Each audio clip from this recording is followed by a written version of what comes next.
ગુરુવારની વાર્તા। આ વ્રત શ્રાવણ મહિનાના અંજવાળિયા ગુરુવારે થાય છે। ગૃહસ્થીનું વ્રત છે।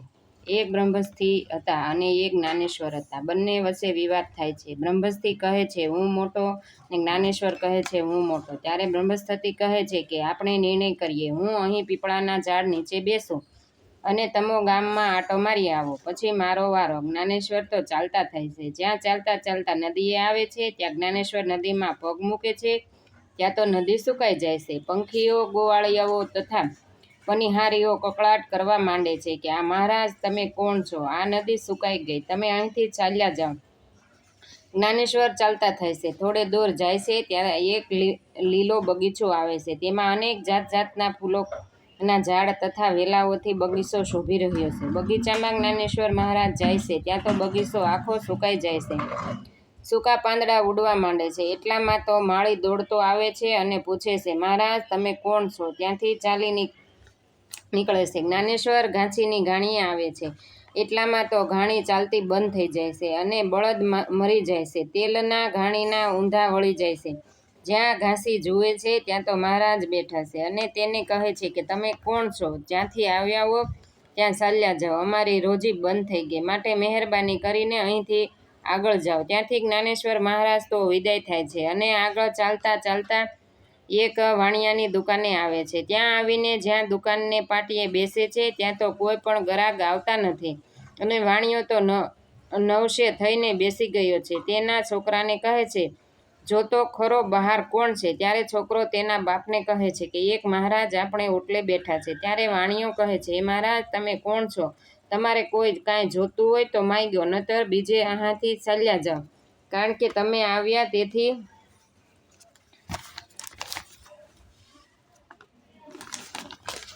અમારો ધંધો જો ચાલતો નથી અને કોઈ ગ્રાહક અમારી દુકાને આવતા નથી આગળ જાઓ। ત્યારે જ્ઞાનેશ્વર મહારાજ કહે છે કે મારે અડધાના દાણા અને લોખંડની ખીલી જોઈએ છે। ત્યારે તે આપે છે અને મહારાજ લઈને ત્યાંથી ચાલ્યા જાય છે। ત્યાંથી જ્ઞાનેશ્વર મહારાજ બ્રહ્મસ્થી પાછે આવે છે અને પગમાં પડી જાય છે અને કહે છે કે પણ તમે જીત્યા અને હું હાર્યો। જ્યાં જ્યાં ગયો ત્યાં બધે નુકસાન થયું છે, તો હવે તમે જાઓ અને બધાનું સારું કરો અને સુખી કરી આવો। ત્યાંથી બ્રહ્મસ્થી મહારાજ ચાલતા જાય છે। ગામને પાદરે આવે નદી આવે છે। નદીએ તો સુકાઈ ગયેલી હતી અને જ્યાં નદીમાં પગ મૂકે છે ત્યાં તો નદી તો બે કાંઠા સુધી છલકાવા લાગે છે। પશુ પક્ષીઓ આવી કિલકિલાટ કરવા માંડે છે અને પનિહારીઓ પાણી ભરવા માંડે છે। ત્યાં તો આગળ બગીચાઓ ખાખ થયેલો જોઈશે। જ્યારે બગીચામાં જાય છે ત્યાં તો બગીચો લીલો છમ થઈ જાય છે અને માળી દોડતો દોડતો આવે છે અને પગમાં પડી જાય છે અને કહે છે હજુ આગળ જવું છે, અહીં નહીં રોકાવ। ત્યાંથી મહારાજ તો એક ઘાસીને ઘરે આવીને ઓટલે બેસે છે। ત્યાં તો ઘાસીની ઘાણી તો પાછી ચાલતી થઈ જાય છે। ઘાસી બહાર આવીને જુએ છે ત્યાં તો એક મહારાજ બેઠા છે અને ઘાસી કહે છે અહીં રોકાવ। ત્યારે બ્રહ્મસ્થી કહે છે કે ના, મારે તો હજુ ઘણું કામ બાકી છે, માટે મારે જવું પડશે। ઘાસીને સુખી કરી આગળ જાય છે। ત્યાં તો ગામમાં એક વાણિયાની દુકાન આવે છે અને આવીને પાટીએ બેસે છે। ત્યાં તો તેનો વેપાર ધામધોકા ચાલવા માંડે છે અને ગ્રાહકનો પાર નથી। બાપ દીકરો હતા તે તો ગ્રાહકને દેવો લેવામાંથી નવરા થતા નથી, તેમ વેપાર ચાલવા માંડે છે। ત્યાં બહાર આવીને જુએ છે તો એક મહારાજ બેઠા છે। મહારાજ તમે કોણ છો? અહીં અંદર બેસો। બ્રહ્મસ્થી મહારાજ કહે છે મારે બેસવું નથી અને ગામમાં કોઈ બ્રાહ્મણનું ઘર હોય તો કહો, મારે જવું છે। ત્યારે વેપારી કહે છે કે મહારાજ કાંઈ જોઈતું હોય તો માગો। ત્યારે બ્રહ્મસ્થી કહે છે કે મારે એક ચપટી લોટ, ચપટી ખાંડ, ચપટી દાળ, ગોળની ગાંગડી અને એક સળી તેલ જોઈએ છે। ત્યારે વેપારી કહે છે આટલું શું માગ્યું? વધારે લઈ જાઓ। બ્રહ્મસ્થી કહે છે કે મારે એટલું બસ। મહારાજ તો સીધું લઈ બ્રાહ્મણના ઘરે આવે છે। ત્યારે બ્રાહ્મણની ઘરે તેના પત્ની હતા અને બ્રાહ્મણ તથા તેનો દીકરો લોટે ગયા હતા। બ્રાહ્મણ બહુ જ ગરીબ હતો। બ્રહ્મસ્થી કહે છે કે મારે તમારે ત્યાં રોકાવું છે અને ભોજન કરવું છે। ત્યારે બ્રાહ્મણી હાથ જોડીને કહે છે આવો મહારાજ, રોકાવ અને ભોજન માટે મહારાજ જે સીધો લાવ્યા હતા તેનું બ્રાહ્મણીને કહે છે કે બહેન તપેલા લાવો, એટલે તેમાં બધી સામગ્રીઓ મૂકીએ। ત્યાં તો બ્રાહ્મણી વિચારમાં પડી જાય છે કે પાસે તો કંઈ દેખાતું નથી, તપેલા માંગે છે। ત્યાં બ્રાહ્મણી તપેલા મૂકે છે ત્યાં સીધો ઠાલવે છે. ગોળ, લોટ, દાળ, ચોખા વગેરેથી તપેલા સલકાઈ જાય છે. અને બ્રહ્મસ્પતિ કહે છે કે બહેન, તમે રસોઈ કરી, હું પૂજા કરવા બેસું છું. મહારાજ તો બીજા ઓરડામાં પૂજા કરવા બેસે છે અને તે તો સમાધિમાં લાગી જાય છે. આ બાજુ બ્રાહ્મણને તો આજે સારા શુકન થાય છે. ચપટી ભરીને આપવાને બદલે આજે બધા સુંડલા ભરી ભરીને આપે છે. ગાયોના દાન આપે છે.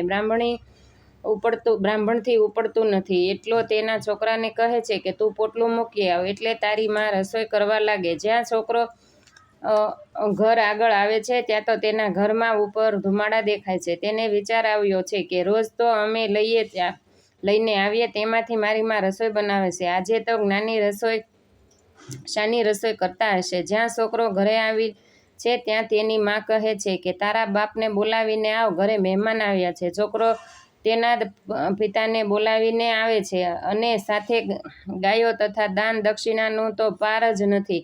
આવીને જ્યાં ગાયોને બાંધવા જાય છે અને જ્યાં ખાડા ખોદે છે ત્યાંથી તો સોનાની સરુઓ નીકળવા મળે છે. ઘરમાં તો પૈસાનો પાર જ નથી. બ્રાહ્મણીએ રસોઈ કરી લીધી અને કહે છે, મહારાજ જમવા બેસો. જ્યાં બ્રહ્મસ્પતિ મહારાજને બોલાવવા જાય છે ત્યાં તો તેઓ તો સમાધિમાં જાગતા નથી અને તેનો તો શ્વાસ પણ બંધાઈ ગયો છે. લાગે છે કે ત્યારે બ્રાહ્મણ અને બ્રાહ્મણીને વિચાર પડી જાય છે અને ચિંતા કરે છે કે આ મહારાજ તો રામશરણ પામ્યા લાગે છે. હવે શું કરીશું? ગામના લોકોને ખબર પડશે તો કહેશે કે આ મહારાજને મારીને બધું લઈ લીધું લાગે છે. ત્યારે તેને વિચાર આવે છે કે ઘરમાં ખાડો ગાળીને દાટી દઈએ અને જ્યાં ખાડો ગાળવા જાય ત્યાં તો પણ સોનાના સરું નીકળે છે અને જ્યાં મહારાજને ઊંચા કરે છે ત્યાં તો આગળ આળસ મળીને બેઠા થાય છે અને કહે છે કે હું મહારાજ બ્રહ્મસ્પતિ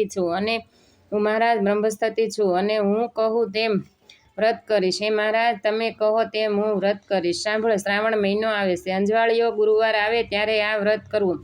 8 શેરો દોરો લેવો અને 8 ગાંઠ વાળવી. પીપળાનું પાન લેવું. તેમાં મારી બ્રહ્મસ્પતિની પ્રતિમા ચિતરવી. દોરો કંકુથી રંગી નાખવો. 8 દાણા ચોખાના લેવા. પૈસાને સોપારી લેવી. હાજર હાથમાં લઈને મારી વાર્તા સાંભળવી. બપોરના એક ટાઈમ ભોજન લેવું.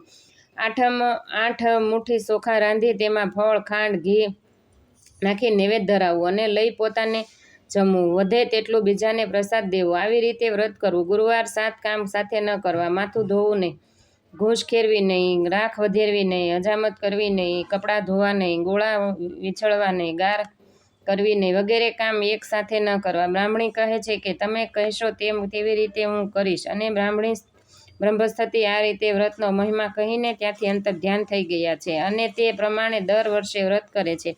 તેને તો 7 દીકરા અને 7 વહુઓ. ઘરમાં તો ધન સંપત્તિનો પાર રહ્યો નથી. ત્યારે બ્રાહ્મણીને યાત્રા કરવાનો વિચાર આવ્યો છે. બ્રહ્મસ્પતિ જ્ઞાનેશ્વરને કહે છે કે હું બ્રાહ્મણને ત્યાં જાઉં કે તેને મને ભૂલી ગયા છે કે કેમ તેની પરીક્ષા કરું. તે તો બ્રાહ્મણને ઘરે ગયા. ત્યાં તો તેની દીકરાની વહુઓ અભિમાનથી જવાબ આપે છે કે અમે નવરા નથી. કોઈ કહે છે કે મારે વાસીદું કરવું છે, બીજી કહે છે કે મારે વાસણ માંજવા છે, ત્રીજી કહે છે કે મારે ધોવા છે. આમ બધી વહુઓ જુદા જુદા જવાબ આપે છે. ત્યારે મહારાજ કહે છે કે નવરા રહો એવું કરવું છે કે? ત્યારે તે કહે છે કે હા મહારાજ, તે તો બહુ સારું. અમે તો કામમાંથી ઊંચા આવતા નથી. ત્યારે બૃહસ્પતિ મહારાજ કહે છે કે અહીં બધા જ મારી પાસે બેસો. હું તમને કહું છું તેમ કરો એટલે નવરા થઈ જશો. શ્રાવણ માસનો અંજવાળિયો ગુરુવાર આવે ત્યારે તમે બધા 7 કામ કરશો નહીં. કપડાં ધોવા નહીં,